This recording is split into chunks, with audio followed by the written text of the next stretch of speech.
ପରିଚୟ ମୋର ତୋ ଲାଗି କାଳିଆ, ତୋ ପାଇଁ ପାଇଛି ସବୁ। ଗର୍ବ ଅହଙ୍କାର ଦେବୁ ନାହିଁ କେବେ, ପ୍ରାଣ ଥିବା ଯାଏ ପ୍ରଭୁ।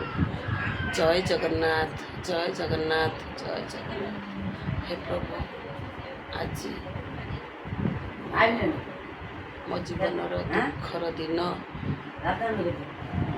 ଆଜି ଆଜି ଆଜି ଭଳି ଦିନରେ, ଆଜି ଦିନଟି ମାର୍ଚ୍ଚ 1 ତାରିଖ ମୋ ପାଇଁ ଜମା ବି ଭଲ ଦିନ ନୁହଁ। କାରଣ ଏଇ ମାର୍ଚ୍ଚ 1 ତାରିଖ ମୋ ସ୍ୱାମୀକି ଛଡ଼େଇ ନେଇଯାଇଥିଲା। ଆଜି ମୋ ସ୍ୱାମୀଙ୍କର ଶ୍ରାଦ୍ଧ। ସକାଳୁ ଠାରୁ ଉଠିକି ମୋ ଦେହ ଜମା ଭଲ ନାହିଁ, ଦେହ ଜମା ଭଲ ନାହିଁ। ଉଠିକି ଝିଅ ପାଖକୁ ଫୋନ୍ କଲି। ଝିଅ ଉଠିକି ଧୁଆଧୁଇ କରିକି ସବୁ ଧୁଆଧୁଇ କରିସାରିକି ନନାକୁ ଫୋନ୍ କଲି। ନନା ଆସିକି ଶ୍ରାଦ୍ଧ ଦେଲେ, ପତ୍ର ଟେକିଲା ଝିଅ। ତାପରେ ତା ଭାଇକି ଡାକିକି ଗଲା ଏଠିକି ଡଗରପଡ଼ା ଅନାଥ ଆଶ୍ରମ। ମାର୍କେଟିଂ କରିକି ଚାଉଳ ଘରୁ ନେଇକି ଗଲା, ମାର୍କେଟିଂ କରିକି ମିଠା ପିଠା ଦେଇକି ଆଜି ଆସିଲା। ଆରଥର ମୁଁ ଘରେ ଥିଲି, ଖାଇବା ପିଇବା କରିଥିଲି, ସବୁ ରୋଷେଇବାସ ହେଇଥିଲା। ଏଥର କ'ଣ ଶ୍ରାଦ୍ଧ ଦେବ? ଖାଲି ପତ୍ର ଟେକିବା କଥା, ଆଉ ଶ୍ରାଦ୍ଧ କ'ଣ ଦେବ? ଏଇ ଜୀବନର ଏଇସବୁ ହେଉଛି ଇଏ। କ'ଣ ଆଉ କହିବି? ମୋର ଆଜି ନାଟକରେ କାଲି ନଥିଲା। ଆଉ ଆଜି ତାଙ୍କର ବାର୍ଷିକ ଶ୍ରାଦ୍ଧ। 23 ମାର୍ଚ୍ଚ 1 ତାରିଖ ସେ ଯାଇଥିଲେ। 24 ସେଇ ଗାଁରେ କରାହେଇଥିଲା। 25 ମାର୍ଚ୍ଚ ଏଠି କରାହେଇଥିଲା। ଅନାଥ ଆଶ୍ରମ ଯାଇଥିଲୁ ଡଗରପଡ଼ା। ଆଉ 26 ମାର୍ଚ୍ଚ ଯାଇଥିଲୁ। ଆଉ ଝିଅ ଦେଇକି ଆସିଲାଣି। କ'ଣ ଆଉ କାହାକୁ କହିବି? ଆଉ କ'ଣ ଜୀବନର କ'ଣ ଅହଙ୍କାର, କ'ଣ ଗର୍ବ, କ'ଣ କିଛି ନୁହେଁ। ଜୀବନର କିଛି ନୁହେଁ। ଖାଲି ମଣିଷ ଧନ ସମ୍ପତ୍ତି, ଗର୍ବ ଅହଙ୍କାରକୁ ଖାଲି କୁଣ୍ଡେଇକି ଧରିଲେ କ'ଣ?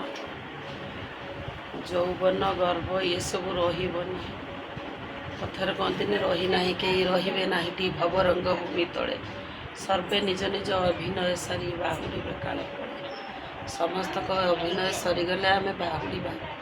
କେହି ରହିନାହିଁ କି ରହିବେ ନାହିଁ। ତେଣୁ ସିଏ ବି ଚାଲିଗଲେ। ବହୁତ କିଡ଼ନୀ ପେସେଣ୍ଟ, କିଡ଼ନୀ ଆଫେକ୍ଟ ପରେ ବହୁତ କଷ୍ଟ ପାଉଥିଲେ, ସିଏ ଚାଲିଗଲେ। ଆଉ ଆମେ ତ ମା ଝିଅ ଯାହା ଦୁଃଖରେ ଅଛୁ, କ'ଣ କହିବୁ ଆଉ? ଆଉ ହେଉଛି ମୁଁ ଏଇ ପାଠ ପଢ଼ୁଛି ଝିଅ, ବାଧ୍ୟ ହୋଇକି ଯାତ୍ରାପାଟି ଆସିଲି। ଭାରି ଇଚ୍ଛା ଆପଣମାନଙ୍କ ସହିତ ଟିକେ ସେୟାର କରିବା ପାଇଁ ମୋ ଦୁଃଖ। ହେଲେ ଦୁଃଖ ଶୁଣିବା ପାଇଁ ସମୟ ଦେଲେ ସିନା ଶୁଣିବେ। ଆଉ କ'ଣ ଆଉ ଦୁଃଖ କହିବି? ମୋ ଦୁଃଖ ଭଳିଆ ତ ଦୁଃଖ ନାହିଁ ନା। କ'ଣ ଦୁଃଖ କହିବି? ଭଗବାନଙ୍କର ଆଶୀର୍ବାଦ, ତାଙ୍କର ସାହସ ଶକ୍ତି ନେଇକି ତ ଚାଲିଛି। ଦେଖି କ'ଣ ହେଉଛି। ଝିଅ ତ ତା'ର ପାଠ ପଢ଼ୁଛି, ବିଇଡ଼ିର 4th ସେମିଷ୍ଟାର। ସିଏ ବି ଚଲେଇଛି କେଉଁଠି ଗୋଟେ ଏନଗେଜ୍ ହେଇଗଲେ, ନିଜ ଗୋଡ଼ରେ ଠିଆ ହେଲେ। ମା ତୁ ଆଉ ପାଟି ଫାଟିକି ଯିବୁନି, ତୁ ଘରେ ରହିବୁ। ମାନେ ହଉ, ତୋତେ ଭଗବାନ ଆଶୀର୍ବାଦ କରନ୍ତୁ, ହେଇଯା। ମୋତେ ବି ତ ମୋବାଇଲରେ ଏତେ ଆସେନି। ଭାବୁଥିବେ ଏଡ଼ିଟିଂ କରିପାରୁନି, ଇଏ କରିପାରୁନି। ସତରେ ମୁଁ କିଛି କରି ଶିଖିନି। ଖାଲି ତା ପାଖରୁ ଦେଖିକି ଟିକେ ଭିଡ଼ିଓ କରୁଛି। ଟିକେ ମୋ ଦୁଃଖ ସେୟାର କରିବା ପାଇଁ ମୋର ଇଚ୍ଛା। ସମସ୍ତଙ୍କୁ ତ ଦୁଃଖ କହି ହେଉନି ନା। ତେଣୁ ଏଇ ମୋବାଇଲ ମାଧ୍ୟମରେ କହିବାକୁ ଇଚ୍ଛା। ତେଣୁ ମୋ ଭିଡ଼ିଓ ବୋଧେ ଆପଣମାନଙ୍କୁ ଭଲ ଲାଗୁନି, କାରଣ ସବସ୍କ୍ରାଇବ୍, ସେୟାର, ଲାଇକ୍ କରୁନାହାନ୍ତି ବିଶେଷ। ଆଉ ମୋତେ ଟିକେ ଆଶୀର୍ବାଦ କରନ୍ତୁ। ଆପଣଙ୍କ ଆଶୀର୍ବାଦ ପାଇଲେ ମୁଁ ଆହୁରି ଭିଡ଼ିଓ କରିବି। ମୋ ଦୁଃଖ ଆପଣଙ୍କ ସହିତ ସେୟାର କରିବି, ମୋର ଇଚ୍ଛା। କିଏ ମୋର ଅଛି? ନାରୀର ବଳ କିଏ? ତା ସ୍ୱାମୀ। ସ୍ୱାମୀ ନାରୀର ବଳ ଭାଙ୍ଗିଗଲା ପରେ ସେ କାହା ସହିତ ସେୟାର କରିବ। ତେଣୁ ଆପଣମାନେ ହିଁ ମୋର ସାଙ୍ଗସାଥି ସବୁକିଛି।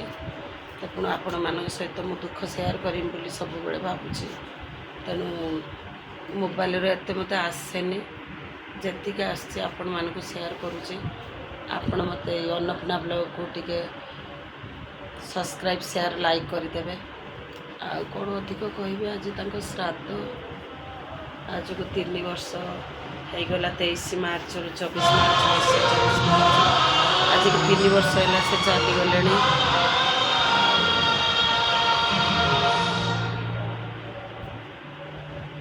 ଆଉ କିଏ ଚାଲିଗଲେ ତ କାହା ପଛରେ କେହି ଯିବେନି, କିନ୍ତୁ ବଞ୍ଚିବାଟା ତ ମରି ମରି ବଞ୍ଚିବ ନା। ଆଉ କ'ଣ ଖୁସିରେ ବଞ୍ଚିବାର ବାଟ ଅଛି ନା? ସେଇ ଜଗନ୍ନାଥଙ୍କୁ ଡାକିକି ଖାଲି ମାନେ ସଂଘର୍ଷ କରିବି ବଞ୍ଚିବା ସହିତ ସମାନ। ଆଉ କ'ଣ? ହଉ, ଆପଣମାନଙ୍କୁ ଆହୁରି ବହୁତ ଦୁଃଖ ମୁଁ ଆପଣମାନଙ୍କୁ ସେୟାର କରିବି। ଏଇ ଆପଣ ବ୍ଲଗ୍କୁ ଟିକେ ସେୟାର ସବସ୍କ୍ରାଇବ୍ ଲାଇକ୍ କରିଦେବେ। ରହୁଛି। ନମସ୍କାର। ଜୟ ଜଗନ୍ନାଥ।